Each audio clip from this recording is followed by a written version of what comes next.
It's from the uphill climb that we derive our value. And I mean this technically. So almost all the positive emotion we feel, especially the emotion that fills us with enthusiasm, and that's experienced in relationship to a goal. And so in some sense, you want a goal that you can never attain. So you can always move closer to the goal that recedes as you move towards it. You think, well, that's frustrating. It's like Sisyphus pushing the rock uphill. But it's not, because as you pursue that goal, you put yourself together and your life does get better and richer and more abundant. And that's why the highest levels of virtue and goal are in some sense transcendent. You want them to be above everything you're doing so you can continually move towards something that's more sublime and better. That's what you are. You're here to live, not to sleep.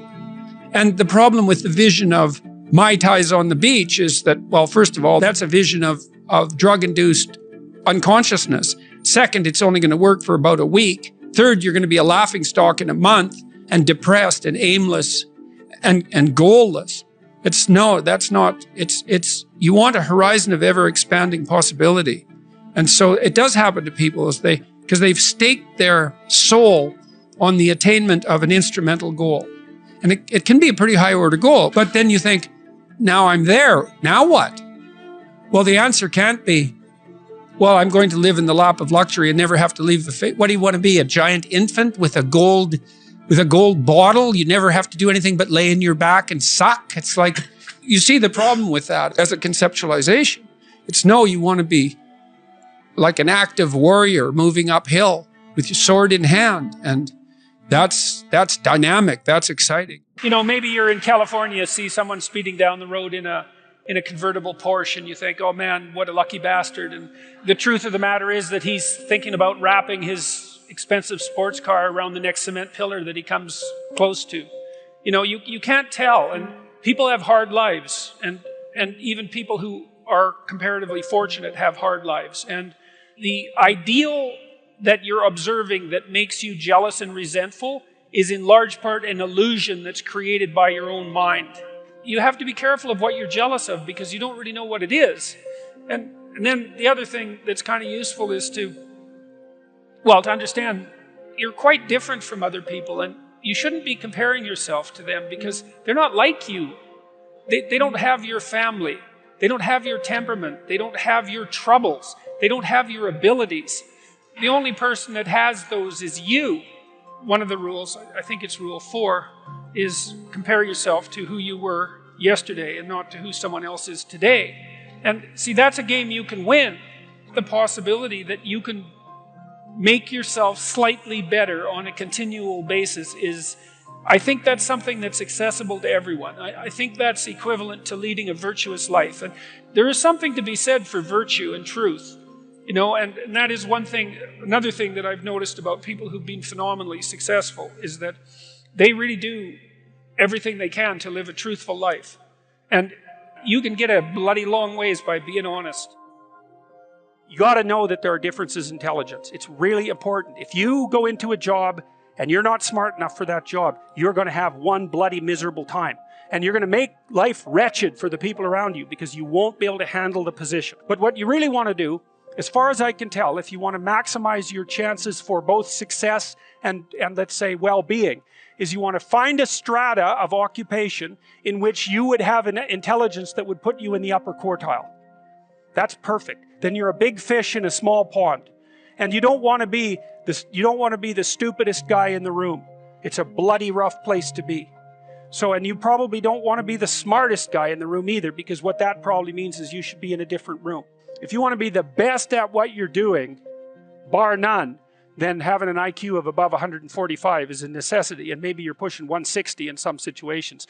And maybe that's making you one person in 10,000 or even one person in 100,000. And then also, to really be good at it, you probably have to be reasonably stress tolerant and also somewhat conscientious. Why is it that smart people are at the top of dominance hierarchies? And the answer to that, in part, is because they get there first, right? I mean, everything's a race, roughly speaking. And the faster you are, the more likely you are to be at the forefront of the pack. And intelligence in large part is speed. That's not all of it is. So if you're moving towards something difficult rapidly, the faster people are going to get there first. You're going to have to put some effort into your life. And you need to be motivated to do that. And so what are the potential sources of motivation? Well, you could think about them in the big five manner. You know, if you're extroverted, you want friends. If you're agreeable, you want an intimate relationship. If you're disagreeable, you want to win competitions. If you're open, you want to engage in creative activity. If you're high neuroticism, you want security. Okay, so those are all sources of potential motivation that you could draw on, that you could tailor to your own, you know, your own personality.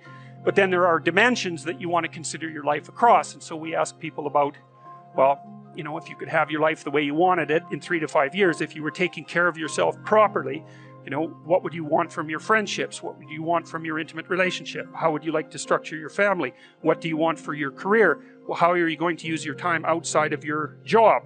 And how are you going to regulate your mental and physical health, and maybe also your drug and alcohol use, because that's a good place to auger down. And that tangles in your incentive reward system. You know, we talked about the dopaminergic incentive reward system, and that's the thing that keeps you moving forward.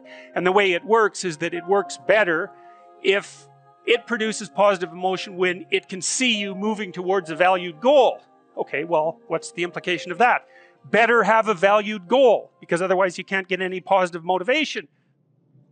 Most creative people fail at producing their creative product and monetizing it, right? So your default position, if you're a creative person, is you're going to fail.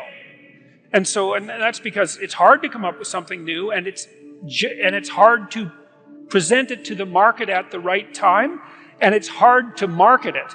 Like, those things are really, really difficult. And so what successful entrepreneurs do is they just keep doing it over and over and over and over and over and over and over. And eventually, if they're fortunate, one of their ideas happens to hit the right place at the right time. Even if your idea is good, that doesn't mean it will be successful. There's so many things that have to be taken into account. So this is partly why persistence, and that's part of conscientiousness, is so useful. It's like, persistence is helpful because it enables you to run many, many experiments. And you need to know that the baseline is failure. You know, it's important, because otherwise you'll blame that on yourself. You know, and some of that's useful because there's probably some things that you could improve about yourself. But it's very difficult to go from 0 to 1, you know. You know, what should happen when you go to university is you should learn how to think and formulate arguments. You should learn to think, speak, and write. That's what the humanities are for. They're to make you dangerous, right? Because if you can think and speak and write, you're deadly. In a complex job, you're exactly what's necessary. There's nothing you can possibly do to become more deadly than to improve your facility with language. And the way you do that is by reading, especially great things, and by writing, and by thinking, and by speaking, for that matter. But how could that not be viewed as absolutely central to what education is about? You want to be inarticulate and stumble over everything that you try to think and communicate? Yeah. How are you going to get anywhere? You don't even know who you are under those circumstances. This massive feeling that's expressing itself, you know, maybe in violence because you can't find the words. And you stumble around and bump into things, and you're clunky and dull, and you're not witty. You don't sparkle. So let's say you take the example of a SEAL who's got it all, but this literacy. What happens to him compared to someone who has all those? These people that you're comparing yourself to, you don't really know very well.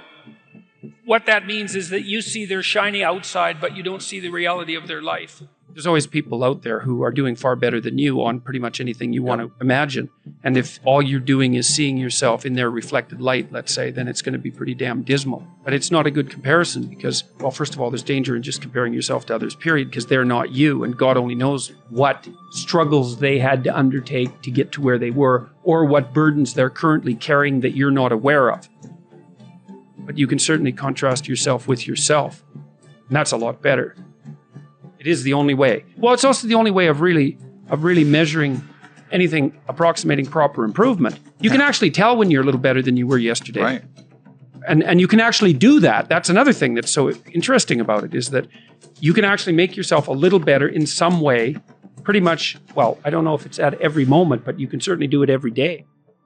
Be careful who you share good news with, because you want to share good news with people who are going to be genuinely happy for you, and be careful who you share bad news with, because that's equally tricky. You want someone who will listen to you when you're having trouble and allow you your grief Beauty calls people to their higher being, I would say, and to make friends with beauty is to introduce yourself very carefully to one of the mysteries of life that make it worth living.